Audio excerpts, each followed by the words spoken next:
Once again, we'd like to welcome you to a Bible study here at Longmont Church of Christ. And I have been away for a little while down in New Mexico and had a chance to visit down there. And of course, folks all over have the same thing, right? Wearing masks and trying to get through the new reality that we have. And over the last few days, events that have been ongoing around us. I've heard several people say, yep, it's time for 2020 to have a do-over. Wouldn't it be great if we could just start the whole year over again? And I'm sure you're probably thinking like that too. Just a lot of stress, isn't there, in people's lives and just all the different things that are ongoing. It just seems to be one thing after another. And so I'd like to just remind us of one particular passage in the Bible that I think rings true, especially during this time. So I'd like to start like this. You know, something I've enjoyed doing with kids, and certainly when my own boys were small, one of their favorite things was for us in India. We were living in India at the time, and both the boys were small, and we had really hard floors, just basically almost like granite floors. And these floors, of course, made a loud noise when things fell on them. And of course, whatever hit them would break. But one of their favorite activities, just almost every night we played this, was we'd get the Lego blocks, Duplo blocks, we'd build a tall tower. And they loved it when I would build a tower that was as tall as me. And so you can imagine this tall tower, and then you just had to hold them back, because what is the one thing that all little children want to do? I mean, I see it when I build a tower even today and Grant comes over. What do they want to do with that tower? They just want to push it over, and then it would hit that hard floor, and it would just... and they would laugh and thought that was so fun, and then they'd say, do it again, do it again, do it again. And so there's just something in us. We just love seeing that, don't we? The tower being built, and then getting a chance to let the tower go over. And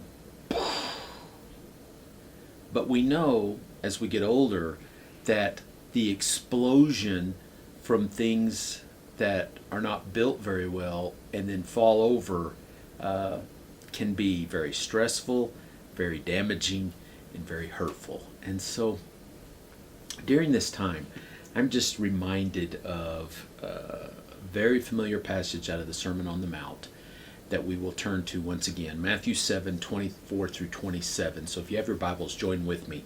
And we will take a look at this very famous passage.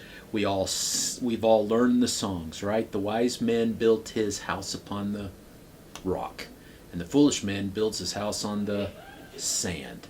And so we know that's true. We know that's the way life is. But Jesus uses a very common illustration, what we call a very non-cultural illustration, to illustrate the importance of his words. And when I mean non-cultural illustration, it can go to any culture. Every culture can hear this illustration. It's not culturally specific. It's not American. It's not Indian. It's not European. Every single thing built on the earth needs to have a solid foundation. And so he's going to use that principle to help us understand some things. And so I'm just so reminded of it right now, though, with all the things going on around us. It's like, wow, we need a strong foundation, don't we?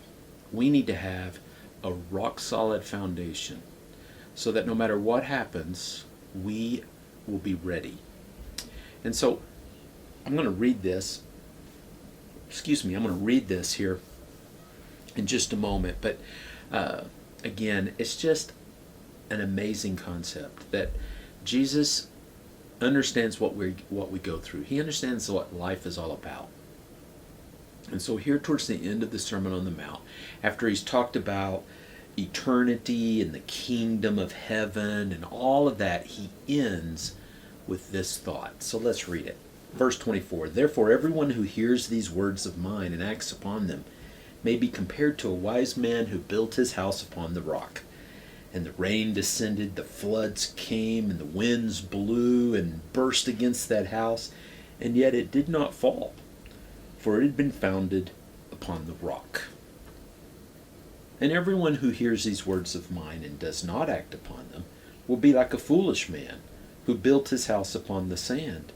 And the rain descended, and the floods came, and the winds blew and burst against that house, and it fell, and great was its fall. And so Jesus ends his lesson, this sermon, with this thought: listen to my words. It's what will save you in the end. And so that's a very powerful message. If you could just condense this lesson down into one thought, that would be it. But I want us to think for a few minutes about just some of the things that we learned from this, because it's so important. And so I've got a couple of things I just want to say about it. First and foremost, the rain and the wind will always come. We should never think it doesn't rain, because Jesus thought the same thing. He's like, it always rains. He said, in both situations, the wise man and the foolish man, the floods came. And that's just the way it is. Jesus has never promised us no rain. He's just given us something better. He's helping us build on something that will withstand the rain. But the rains will come. That's just a given. It's always going to rain. It's always going to flood. The winds will always blow, and everything will try to knock down that house. It's just the way it works. They're always going to try to get you, right? Satan's always going to try to get us. That's just the way it works. And so we should expect the wind and the rain and the storms, and that's the way life is. The rain and the wind will always appear. And so I think that's important for us to understand with this lesson. As Jesus concludes his sermon, he's not saying, come to me and nothing will ever happen again. Join my words, listen to my words, and life will just be peaceful and rosy and nothing will ever happen again. No, we know that's not true, don't we? The rain, the wind will appear. But what will it do to us? So that leads us to number 2. He gives us the right foundation. The words of Jesus help us have the foundation we need. And so, I look around at people. You look around at this world. And people can say this or that about others. We can talk about the events that have unfolded in the last few weeks in particular. Last week in particular. We can see what's going on around us and think, wow, this is the solution, or that's the solution, or we need to be like this, or we need to be kinder to others, or we need to be against racism, and all that may be true. But ultimately, in every single situation, what people need is a better foundation. They need the words of Jesus Christ. Because Jesus will say here, did you hear my words? That's the solid foundation. That's the rock that you build everything upon.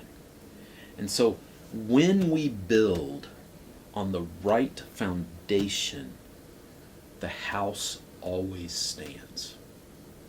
So the rain's going to come. The winds are going to blow. The storm will appear. So I've got to have the right foundation. So no matter what people think in this world, the answer to the problems of everything we have seen is the words of Jesus Christ. So Jesus understood that. He understood that what he had just preached is the words of eternal life, the words that give an abundant life. John 10 verse 10, he'll say, the thief comes to rob, to destroy, to kill. That's what that thief is here to do. But Jesus said, I've come to give life and to give it abundantly. What a promise. Jesus has said to us, the robber is still going to try to come and steal. We should expect the thief, primarily Satan, to come and try to steal man's souls, to try to take people's souls away from God. We should expect that. But Jesus said, I'm not like that. I'm here to give you life abundantly. And so, number one, we should expect it to rain and to pour from time to time and to storm like crazy. We should expect no less from Satan. Number two, but Jesus gives us the proper foundation to build a solid house, to make the kind of house that will never fall. Jesus says, listen to my words. And that's number three. The words of Christ give life, and they give it abundantly. And so, no matter what happens, no matter what kind of floods appear, no matter what life offers us, could be job loss, could be a virus, could be riots. I mean, you start thinking, wow, what a year. And we've not even made it to July yet. We're just halfway through. So we don't know what else might occur in 2020. But we know this is true. It's always going to rain. But number two, you build on the foundation of Jesus Christ. And that foundation, number three, is the words of life. The words that he spoke right here in this passage. The words of the gospel. And that's what we must build our lives upon. We must share with others that this is the only thing that works. I can almost hear God right now saying to us, did you expect any of this stuff that men create to be a solid foundation? Did you really think that without me, God says, without my son's words, you could have any kind of foundation that lasts? It's just the way it is, isn't it? The rains will descend and the floods will come, and the winds will blow and they will burst against your house. Jesus says that is inevitable. But the wise man's house stood firm, for it had been founded upon the rock. What great words of encouragement. Have you built your life on the rock?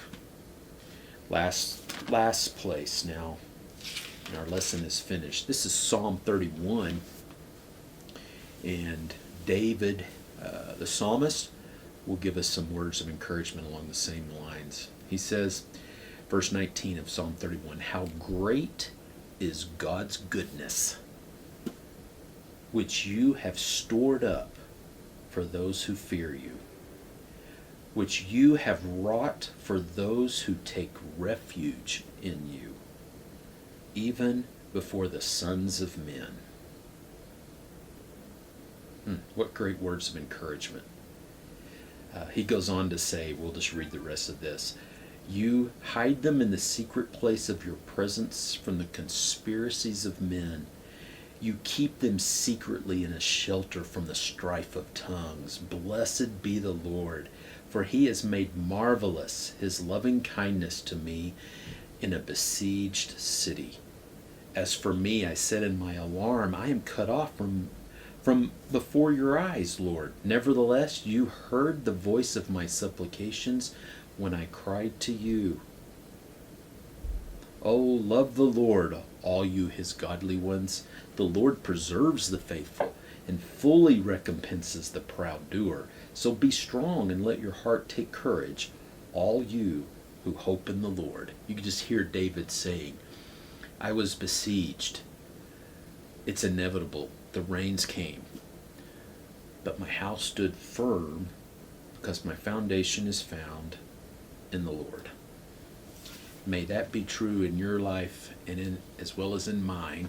And maybe that's the message that this world needs. They need to hear that there's a better way. and that better way is in Jesus Christ.